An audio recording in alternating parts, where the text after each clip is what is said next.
स्वामी विश्वंग जी परिव्राजक द्वारा लिखित अष्टांग योग की सरल सुबोध व्याख्या 14वां ध्वनि मुद्रण। योग का 5वां अंग प्रत्याहार। प्रत्याहार की परिभाषा।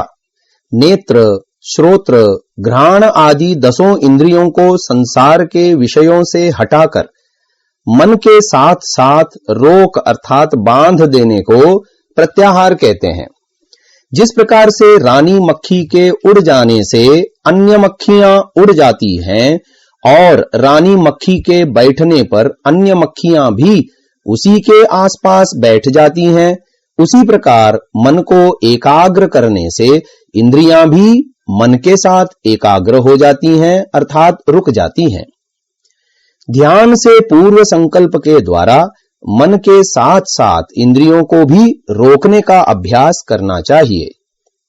प्रत्याहार के लाभ। प्रथम लाभ, इंद्रिय को जीतने वाले बन जाते हैं। दूसरा लाभ, विषय भोगों में नहीं फंसते हैं। तीसरा लाभ, अपनी इच्छा से इंद्रियों को जहां लगाना चाहें लगा सकते हैं। चौथा लाभ, पूर्ण एकाग्रता से ध्यान कर सकते हैं। पांचवा लाभ, आत्मदर्शन के अधिकारी बन जाते हैं। योग के 8 अंगों में 5वां अंग है प्रत्याहार। जब हम स्वयं को, अपनी आदतों को, अपनी क्रियाओं को, अपने वैयक्तिक जीवन को देखते हैं तो स्पष्ट प्रतीति होती है कि मेरा व्यवहार किस तरह का है। जब स्वयं को देखकर उसके साथ साथ अन्यों को देखते हैं तो अन्यों के व्यवहार को देखकर हम ये समझ लेते हैं जैसा मैं स्वयं के लिए व्यवहार कर रहा हूं, जिस प्रकार की आदतें मेरे अंदर हैं, जिन आदतों से मजबूर होकर जिन जिन क्रियाओं को मैं कर रहा हूं वैसा ही अन्य व्यक्ति भी कर रहे हैं।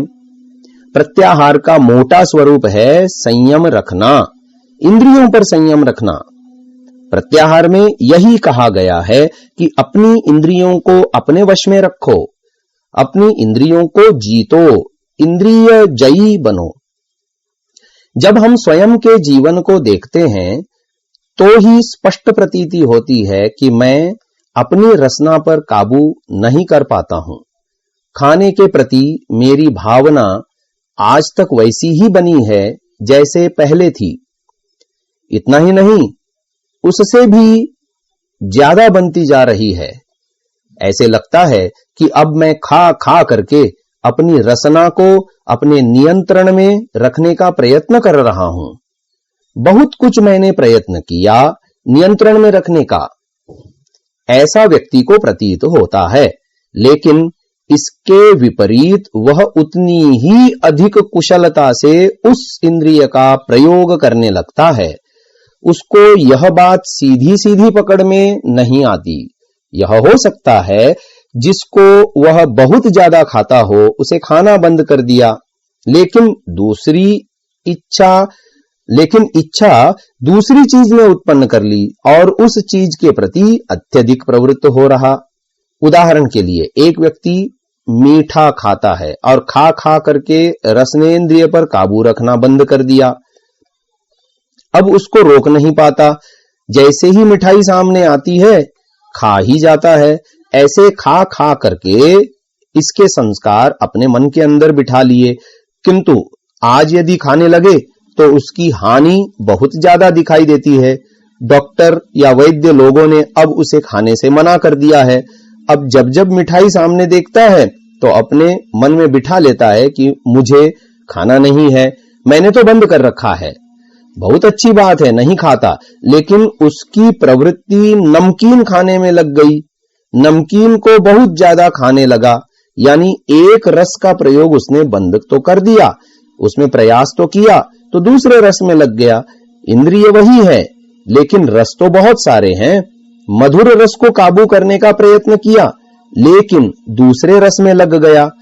दूसरा रस बंद करेगा तो तीसरे रस में, तीसरे को बंद करेगा तो चौथे रस में, और ऐसा करते करते उसे बहुत बेचैनी होगी। ऐसा लगता है अब नहीं, देख लिया, बहुत खा लिया, मधुर रस को भी ले लिया, नमकीन को भी खाकर देख लिया, तिक्त को, कड़वेपन को खाकर देख लिया, अब रस मात्र से वह अलग होना चाहता है। अब मैं खाने में रस नहीं लेना चाहता। क्या खाओगे जब सब कुछ अब आपने बंद कर लिया? ऐसा लगता है अब खाने में उसने विजय प्राप्त कर ली, नियंत्रण कर लिया। अब जीने के लिए खा रहा है, पहले खाने के लिए जी रहा था। ऐसी स्थिति में वह आ जाता है। धीरे धीरे यह प्रतीति होने लग गई कि वह देखने में लग गया, रस लेना तो बंद कर दिया, पर अब वह देखने में लग गया। पता नहीं किस किस को देखता है। जिसे देखना नहीं चाहिए उसको भी देखने लगता है, जिसको देखना चाहिए उसको देखना ही बंद कर देता है। रसनेन्द्रिय तो रुक गई, नेत्रेंद्रिय तेज हो गई। उसको बाद में पता लगता है कि क्या हुआ। अब देखना बहुत ज्यादा हो गया, उससे वह तंग होने लगता है। शुरू में उसे लगता है हाँ वास्तव में हमने बहुत देख लिया, अधिक देख लिया, इसको बंद करना चाहिए। कश्मीर चलो, नहीं वहां तो देख लिया। ऊटी चलो, वहां भी देख लिया, बहुत देख लिया। यहां चलो, वहां चलो, नहीं बहुत हो गया। क्या देखना है? जीवन भर यही तो देखा, और क्या देखना। अब तो मैं नहीं देखता, उसको वह रोकता है। अब देखना तो बंद कर दिया, लेकिन यह तो सुनना है, वह तो सुनना है, बहुत सुनने में लग गया। ऐसा करते करते वह एक इंद्रिय को रोकने का प्रयत्न करता है तो दूसरी इंद्रिय में लग जाता है, दूसरी इंद्रिय को रोकता है तो पहली इंद्रिय में लग जाता है, रोक ही नहीं पाता। एक इंद्रिय को रोकने में ही बड़ी कठिनाई आ रही है, पांचों ज्ञानेंद्रियों को रोकना तो अत्यंत कठिन हो जाएगा। कैसे हम इंद्रिय जित बनेंगे, कैसे इन इंद्रियों को रोक पाएंगे? बहुत ही कठिन है। इनको रोकना हो तो अंदर भूख उत्पन्न करनी होगी। बिना तपस्या के व्यक्ति इंद्रियों को नहीं जीत सकता। इंद्रियों को जीतना हो तो तपस्या करनी ही पड़ेगी, और तपस्या के पीछे त्याग की भावना लानी पड़ती है। त्याग की भावना और तपस्या को हमने साथ में जोड़ लिया तो हम इंद्रियों को जीतने में सक्षम हो जाएंगे। वैसे हम तपस्या बहुत करते हैं। दुनिया में ऐसा कोई व्यक्ति नहीं है जो तपस्या न करता हो। बिना तपस्या के व्यक्ति कोई भी कार्य नहीं कर सकता। पैसे की भूख है तो हम पता नहीं कहां कहां जाते हैं, कहां कहां से लाते हैं, क्या क्या करते हैं, सुबह से लेकर रात्रि में सोने तक, और जब से होश में आए हैं तब से आज तक हम उसी में तो लगे हुए हैं। बहुत मेहनत किए जा रहे हैं क्योंकि उसकी भूख है। ईश्वर को प्राप्त करने की ऐसी भूख हम में नहीं है। जब ईश्वर को प्राप्त करने के लिए भूख ही नहीं है तो इंद्रियों के ऊपर संयम नहीं कर पाएंगे। सम्मान हो रहा है तो उसके प्रभाव को नहीं रोक पाएंगे, अपमान हो रहा है तो उसके प्रभाव को नहीं रोक पाएंगे। हम तुच्छ पदार्थ को सामने रखकर बड़े लक्ष्य से दूर हुए जा रहे हैं। व्यक्ति छोटे लक्ष्य को सामने रखकर चलता है तो तपस्या नहीं कर पाता। इंद्रियों को जीतने के लिए व्यक्ति को तपस्या करनी पड़ेगी। जीवन में कम से कम एक बार व्यक्ति को मदारी का खेल अवश्य देखना चाहिए। जिसने अपने जीवन में मदारी का खेल नहीं देखा हो, मैं समझता हूं उसने बहुत बड़े उदाहरण को अपने जीवन से निकाल दिया। एक मदारी चेतन होकर एक चेतन वस्तु को नचाता है, बहुत अच्छे ढंग से नचाता है। एक चेतन वस्तु दूसरी चेतन वस्तु को नचा रही है। यह एक कला है, परंतु ऊंची कला यह है कि चेतन जड़ वस्तु को नचावे। चेतन होकर चेतन वस्तु को नचाना तो दुनिया में हर व्यक्ति कुछ न कुछ कर लेता है। आप बहुत बड़े व्यक्ति हो, आपने व्यक्ति को समझ लिया हो तो एक जड़ वस्तु को नचा कर दिखाइए। हम अपने जड़ मन को अपने अधिकार में नहीं रख पा रहे हैं, जड़ वस्तु को नचा नहीं पा रहे हैं। हां, जड़ वस्तु से नाचना पसंद कर रहे हैं। ऐसा लगता है कि ये जड़ मन हमें नचा रहा है। ये तो उल्टा हो रहा है। कोई चेतन अन्य चेतन को नचा दे तो समझ में भी आता है, लेकिन कोई जड़ किसी को चेतन को नचा दे, समझना बहुत कठिन है, लेकिन हो तो यही रहा है। हर आदमी यही समझता है कि क्या करूं, मन नहीं लगता, मन ही ले जाता है, मन ही लाता है, मन हमें नचा रहा है, मैं क्या करूं? मैं तो चाय बंद करना चाहता हूं, लेकिन मन ही नहीं मानता। वानप्रस्थी सन्यासी बनने के लिए घर से निकलने नहीं देता हमारा मन। ये बात हर विषय में लगाइए।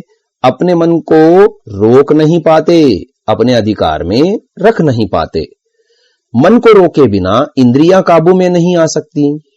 कैसे अपनी इंद्रियों को वश में रखें, इस बात को प्रत्याहार में समझाया गया है। और बहुत मोटा उदाहरण देकर एक एक इंद्रिय को रोक कर हमने देख लिया। एक को रोका तो दूसरी इंद्रिय तेज हो गई, दूसरी को रोका तो तीसरी, तीसरी को रोकें तो चौथी, और पांचों ज्ञानेंद्रियों को कैसे रोकें? इसके लिए उन्होंने एक बहुत अच्छा उदाहरण देकर समझाया। आप इंद्रियजित बनना चाहते हो, इंद्रियों को रोकना चाहते हो, तो प्रत्याहार की सिद्धि करना प्रारंभ करो। योग को अपनाना चाहते हो, योगाभ्यास करना चाहते हो, ईश्वर का दर्शन करना चाहते हो, तो क्या काम करो? एक वस्तु को रोको, बस एक को रोकने का प्रयत्न करो। ऐसी वस्तु को रोक लो जिसको रोकने से बाकी सारी इंद्रियां अपने आप रुक जाएं। उदाहरण दिया महर्षि वेदव्यास जी ने रानी मक्खी। जब उड़ करके चली जाती है, रानी मक्खी कहीं जाकर बैठ जाती है, तो उसके इर्द गिर्द बाकी सारी मक्खियां बैठ जाती हैं। उसी प्रकार से हमारे शरीर के अंदर जो मन है वही रानी मक्खी है, और बाकी इंद्रियां साधारण मक्खियां हैं। रानी मक्खी को उड़ाकर ले जाओ और वहां पर बिठाओ जहां पर वास्तव में बिठाना चाहिए। अब रानी मक्खी को आज तो हम न जाने किस किस जड़ वस्तु में बिठा रहे हैं। बहुत बिठा बिठा कर देख लिया, जीवन भर हमने यही तो किया है। अब वहां से उड़ा दो। जैसा रस चाहिए वैसा वहां पर मिल नहीं रहा है, देख लिया, बहुत देख लिया। रानी मक्खी को वहां से उड़ा दो और उड़ा के वहां पर बिठा दो जहां पर उसको इच्छित रस प्राप्त हो जाए। संसार से उस रानी मक्खी को हटाकर भगवान में बिठा दो। जैसे ही हमने रानी मक्खी को ईश्वर में बिठाया, वैसे ही बाकी सारी मक्खियां अर्थात इंद्रियां वहां पर आके बैठ जाएंगी। अब उनको रोकने की चेष्टा विशेष नहीं करनी पड़ेगी। एक एक को पकड़कर बिठाने की चेष्टा नहीं करनी है। बस एक रानी मक्खी को बिठा दिया है तो बाकी मक्खियां वहीं पर आके बैठ जाएंगी। फिर यह अनियंत्रित देखना, सूंघना व छूना सब बंद हो जाएंगे। प्रत्याहार में मन को अपने काबू में रखो, मन को रोकने का प्रयत्न करो, क्योंकि मन के आधार पर ही बाकी इंद्रियां कार्य करती हैं। उसको रोका है तो बाकी इंद्रियां कुछ भी नहीं कर सकती हैं। न चाहते हुए भी ये इंद्रियां वहीं पर आकर बैठ जाएंगी जहां मन को बिठा दिया है। इसी का नाम प्रत्याहार है। ऐसा करने के लिए तपस्या को त्याग के साथ जोड़ना होगा। भूख जगानी होगी परमपिता परमात्मा के लिए। प्रभु के प्रति भूख जग जाती है तो वास्तव में हम अपने मन को प्रभु में लगा देंगे। तब ये इंद्रियां जो इधर उधर दौड़ रही हैं, वे सब मन के पास आकर बैठ जाएंगी। इसी का नाम प्रत्याहार है। प्रत्याहार की सिद्धि से ही हम अपने मन को परमात्मा में लगाकर परमात्मा का दर्शन कर सकते हैं, दर्शन कर सकते हैं, दर्शन कर सकते हैं, दर्शन कर सकते हैं।